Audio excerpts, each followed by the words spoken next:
We didn't go the obvious way into Wurzburg because we made a detour to a nearby village called Veitshöchheim. At first glance it doesn't appear to have much to offer. St. Vitus's church is a nice example of Baroque architecture, although the tower is much older. The palace was built as a summer residence for the Prince Bishop of Wurzburg in the 1680s and extended in 1753. A little over 50 years later it was the summer residence of the Prince Elector of Wurzburg. When Wurzburg was incorporated into Bavaria, the palace became a favourite of the Bavarian kings. Now it's a museum, although not open in the winter months. The palace gardens are worth a visit in summer, but when we were there they were bare, and the pond had been drained. But a big attraction of Veitshöchheim is arguably the best ice cream in Franconia. Many ice cream parlours have opened here, but the very best is easy to spot. It's the one with most people standing outside. And so on to Wurzburg, the capital of Lower Franconia, and with a population of 129,000, the fifth largest city in Bavaria. It is a city of students and public sector workers, as well as some industry, including one of the world's biggest manufacturers of printing machines, and it's where Wilhelm Röntgen discovered X-rays. This gate is one entrance to the Marienberg Fortress complex. It is crooked, which makes it hard to fire a cannonball through it.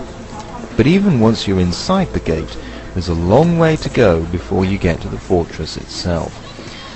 Prince Bishop Johann Philipp von Schönborn had a massive defence system constructed after the fortress was taken by the Swedes in 1631.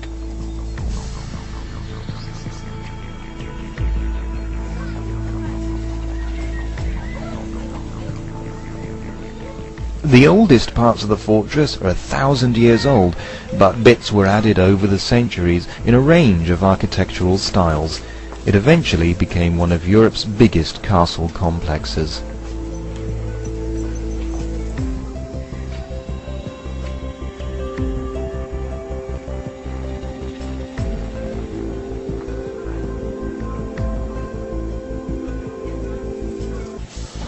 The last refuge of an embattled Prince Bishop was the keep, where he could safely watch his soldiers beat off the enemy. Of course, if they failed, he was trapped.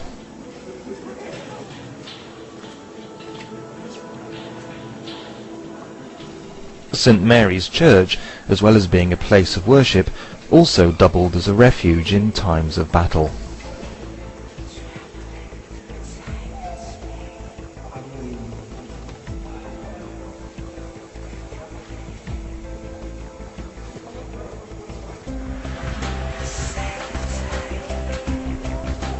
And if the usual water supply was ever cut off, the fortress had its own well.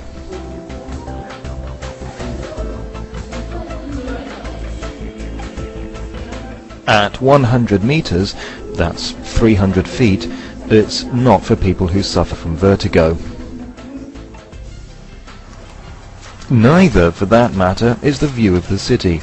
The fortress is perched on a steep hill just the other side of the River Main from Wurzburg itself.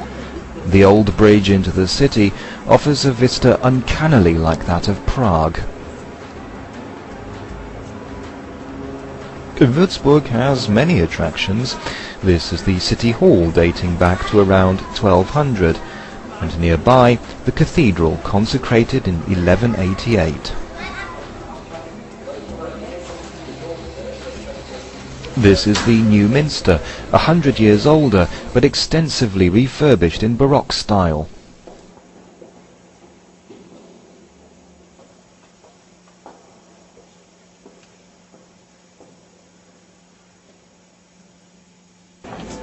The Falcon House, with its fussy Rococo facade from 1751.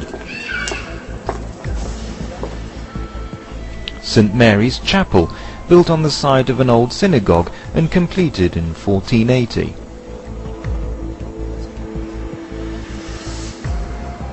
The Church of St. John the Baptist and St. John the Evangelist from the 17th century. Its dome was daring for its time, and locals feared it would collapse on their heads.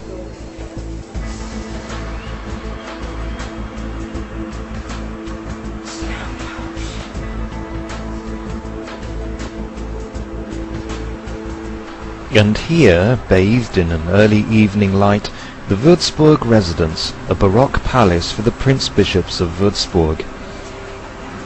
It is of similar architectural importance to Vienna's Schönbrunn and Versailles in Paris.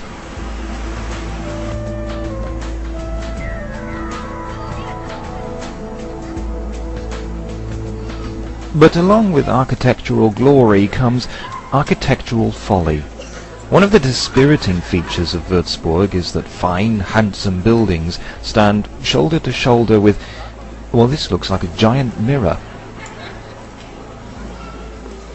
These buildings are simply uninspired and out of keeping with the historic city. You probably can't really blame Wurzburg. It was bombed heavily during World War II, and what historic buildings there are have had to be completely refurbished or even rebuilt from scratch.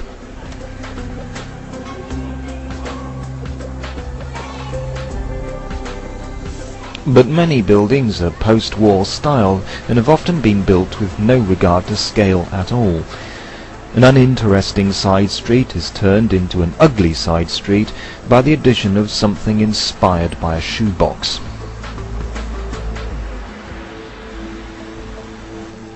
This glass and concrete nightmare is the city's main theatre.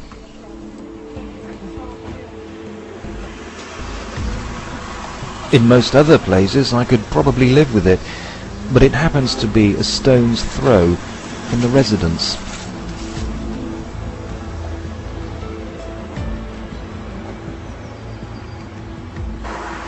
Still, Wurzburg probably did the best it could under the circumstances, and given the devastation it suffered, we can probably be glad they managed to salvage anything at all. It's just another reminder that we have to put up with the intrusion of modern life on our world. At least, we don't have to fight off hordes of marauding Swedes anymore.